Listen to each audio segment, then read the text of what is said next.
There are moments when the silence of God weighs more than any word. You pray, and nothing happens. You wait, and the heavens seem immovable. The days pass. The calendar turns. The world moves on. But inside, everything feels suspended, as if life were on pause.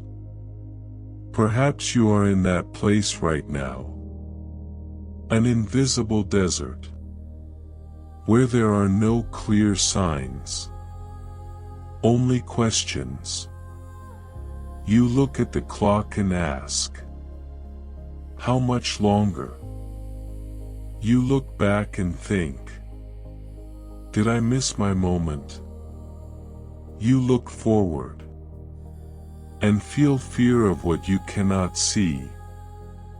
But there is a sacred mystery that almost no one teaches. God is never in a hurry, and He is never late. A seed does not grow in the noise. It grows in the dark, deep beneath the earth, away from the applause, where no one sees, but where everything is happening.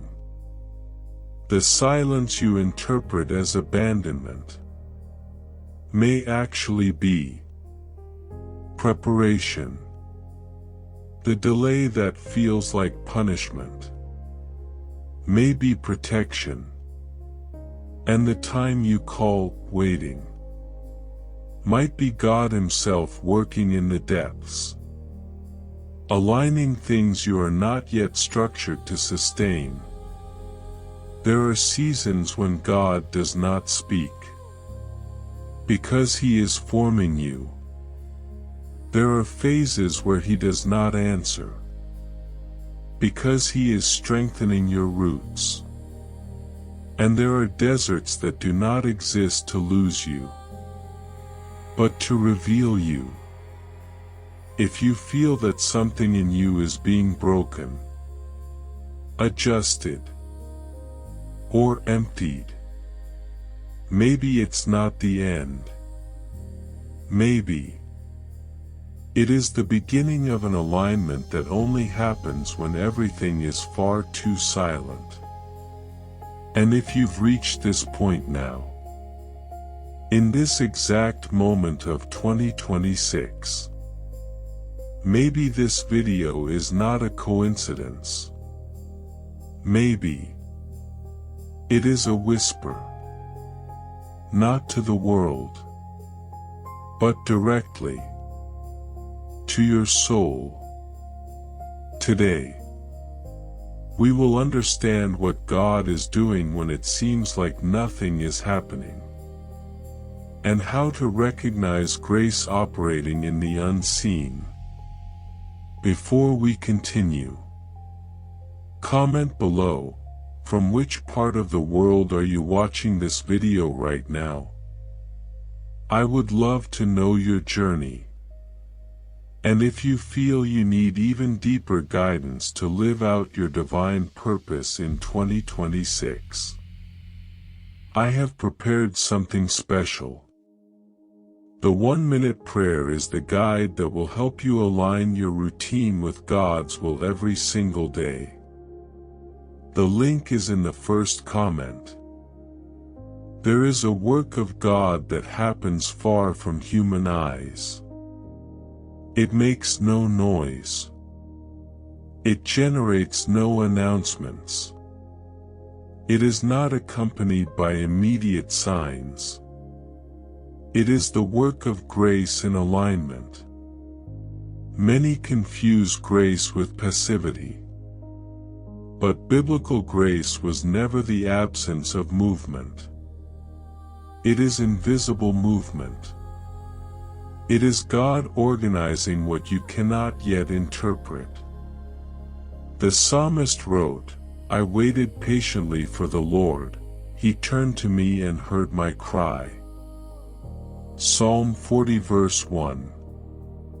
Look closely.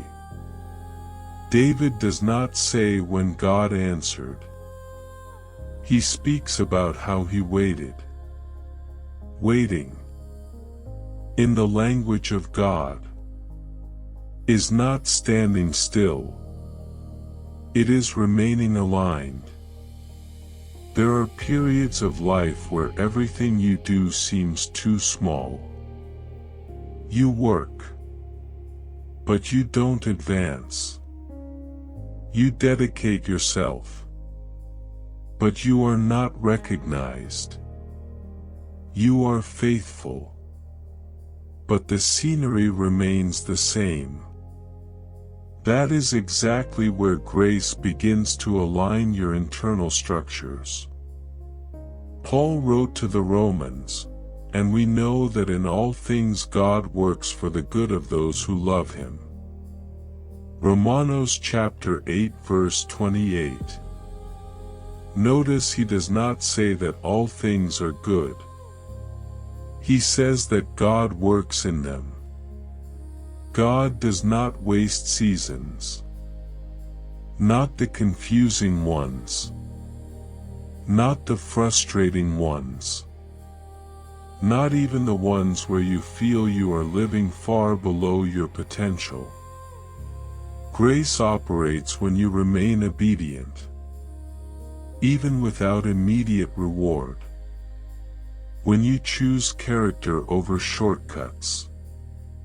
When you remain faithful, even when no one is watching. Perhaps you know someone, or perhaps it is you, who did everything right, yet still finds themselves waiting. Waiting for a door. Waiting for clarity. Waiting for peace. This is the place where grace is organizing your inner self to sustain what is to come. Because God does not deliver great promises to fragile structures.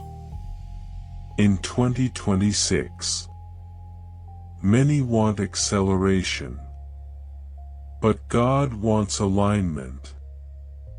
The alignment of grace happens when your will begins to bend gently to the will of God, not out of fear, but out of trust. Paul said something profound to the Corinthians, by the grace of God. I am what I am. 1 Corinthians chapter 15 verse 10. He doesn't say, I am what I achieved. He says, I am what grace built in me. There are things you only become after passing through certain silences. Perhaps you are learning patience. Perhaps you are learning to listen before acting. Perhaps you are being healed from unrealistic expectations, or freed from the need for control. None of this is a delay. It is alignment. The psalmist also wrote, commit your way to the Lord, trust in him and he will do this. Psalm 37 verse 5. The verb commit here does not mean giving up. It means aligning. To commit is to stop fighting against the process. When you fight against God's timing, the process hurts. When you align with it, the process teaches. And here is something few people say. Grace does not only prepare the destination. It prepares you to recognize it when you get there. Many lost opportunities because they were not aligned internally. They had talent, but not maturity, calling, but not character. Faith, but not patience. God is gracious even when He seems silent. If today you feel you are in an invisible period, if it seems no one notices your efforts, if the heavens seem far too quiet, take a deep breath. Grace is organizing deep layers of your soul. It is adjusting priorities. It is strengthening roots. Because what God is going to build through you in 2026 will not be superficial. It will not be fragile. It will not be momentary. But remember, alignment requires a daily decision. It requires a heart that is willing to listen, even when the world is shouting. If you feel that you need a tool to help you stay aligned with His will every single day, don't forget to check the 1-minute prayer guide. It was created specifically to help you find your spiritual center in the middle of a busy routine. The link is waiting for you in the first comment below. And if this message touched your soul today, please subscribe to Grace and Wisdom. Join our community of seekers who are learning to walk by faith and not by sight. Together, we will discover the beauty of the process. In the next chapter, we will talk about the moment when everything changes inside, when the silence finally begins to gain meaning, when the waiting transforms into divine discernment. That moment is called the awakening of wisdom. And it begins exactly when you least expect it.